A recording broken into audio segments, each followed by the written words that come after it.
Hai Sobat Kreatif, kali ini saya mau kupas tuntas nih mesin jahit yang ada di depan saya, yaitu mesin jahit tipikal servo digital. Nah, apa sih perbedaannya mesin jahit tipikal servo digital dengan mesin jahit tipikal konvensional?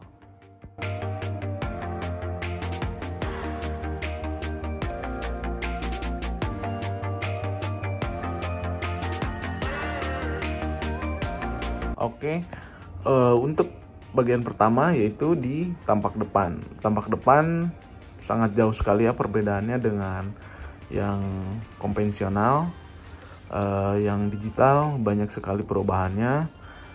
Sekarang kita di bagian samping, di sini dia ada tambahan lagi kotak. Ini yaitu servo motornya. Sekarang udah ditaruh di bagian sini, nggak di bawah lagi. Yang di bagian ininya untuk maju mundurnya jahitan, dan ini putaran ini untuk settingan langkah jarum ya. Jadi settingan langkah jarum itu bisa lebih lebar, bisa lebih rapat untuk langkah jarumnya. Nah, kemudian ke sebelah sini ini banyak tombolnya sekarang ya. Mungkin saya akan jelaskan satu persatu. Untuk tombol yang ini dia kecepatan ya.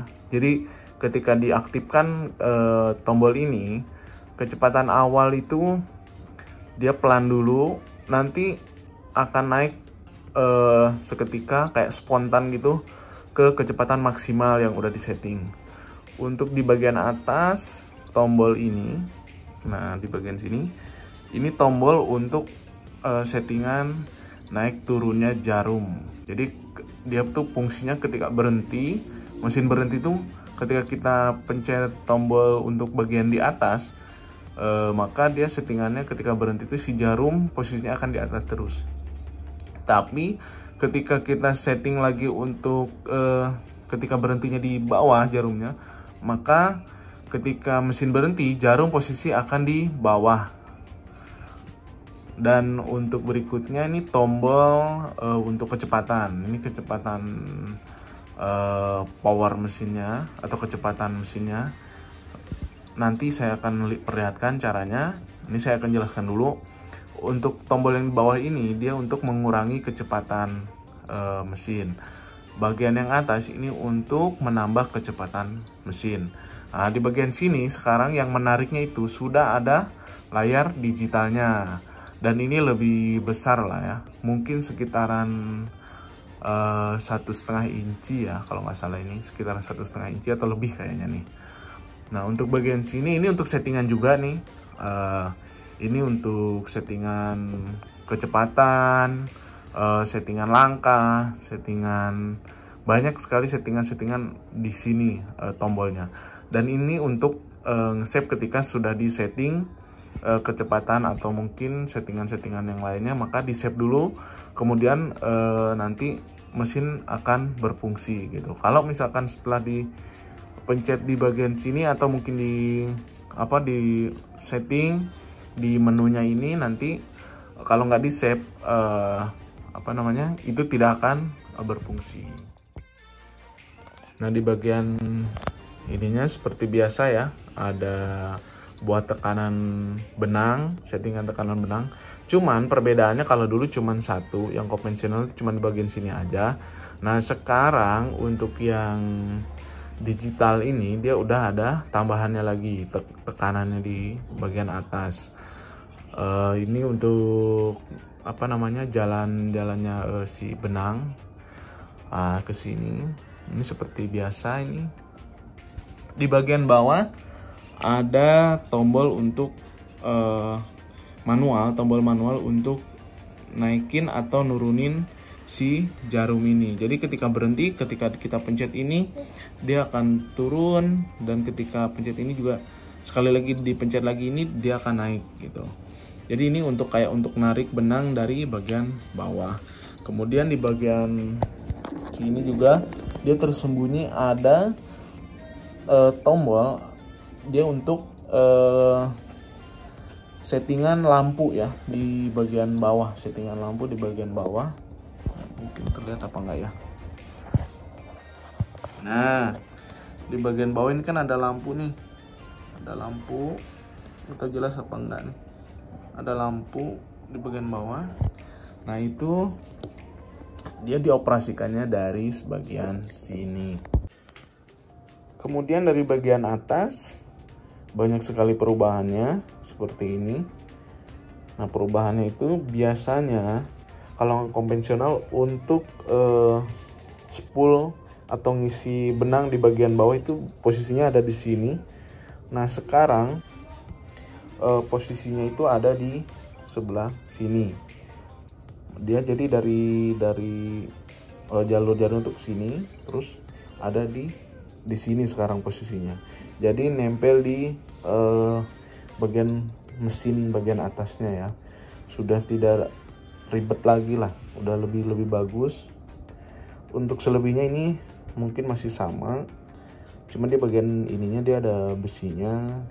Kalau yang biasanya pakai yang plastik, kalau ini udah besi. Ini tampak dari samping depan. Nah, di sebelah sini saya tambahin lagi lampu seperti ini. Nah, ini tampak dari bagian belakang. Ini soket-soket untuk dari arus listrik sama untuk settingan-settingannya itu ada di bagian sini, termasuk tombol untuk on off-nya itu ada di sebelah sini. Nah, ketika dinyalakan mesinnya, maka menu di bagian layar tampaknya seperti ini. Nah, maksud saya yang tadi saya bilang untuk naik turunin speednya itu seperti ini. Jadi kita pencet misalnya ke bagian bawah, maka tampak layarnya seperti ini. Dan misalnya kita akan kembalikan untuk dinaikin speednya itu tampaknya seperti ini. Nah, ini untuk tombol low-nya, low speed. Nah, dia akan timbul ya. Nah, untuk bagian tombol yang ini itu ada di sini ininya apa namanya timbul. Jadi ketika pencet ini posisi di atas jarum, maka ketika berhenti di bagian ini, ketika jarumnya berhenti, nanti dia posisinya akan di atas kayak gini. Nah, di atas. Tapi kalau misalkan ininya tombolnya dipencet di bawah, maka si posisi jarum yang ini itu ketika berhenti itu akan di posisinya di dalam, di bawah, seperti ini. Nah, kayak gini jadi posisinya. Itu setiap kali kita berhenti itu akan tetap di bawah. Itu kalau menurut saya membantu sekali. Ketika berhenti, posisi jarum itu kan harus di bawah. Maksudnya itu ketika kita angkat sepatu atau untuk membetulkan kain, itu akan lebih mudah dan tetap akan di jalur yang kita inginkan posisi jahitnya, seperti itu. Untuk di bagian minyaknya atau pelumasnya, tempatnya itu masih terpisah dari mesinnya ya. Jadi belum nyatu ke bagian mesinnya. Biasanya kalau mesin-mesin yang lain itu sudah nempel ya si wadah atau tempat untuk naruh pelumasnya itu sendiri. Nah, seperti itu. Jadi ini masih kalau diangkat itu masih ribet lah, sedikit ribet. Nah, untuk tipe mesinnya sendiri, tipe mesinnya itu yaitu tipikal GC6158MD ya. Untuk masalah harga, harganya ini di kisaran 4.200.000. Nah, itu tadi kupas tuntasnya dari mesin tipikal GC6158MD.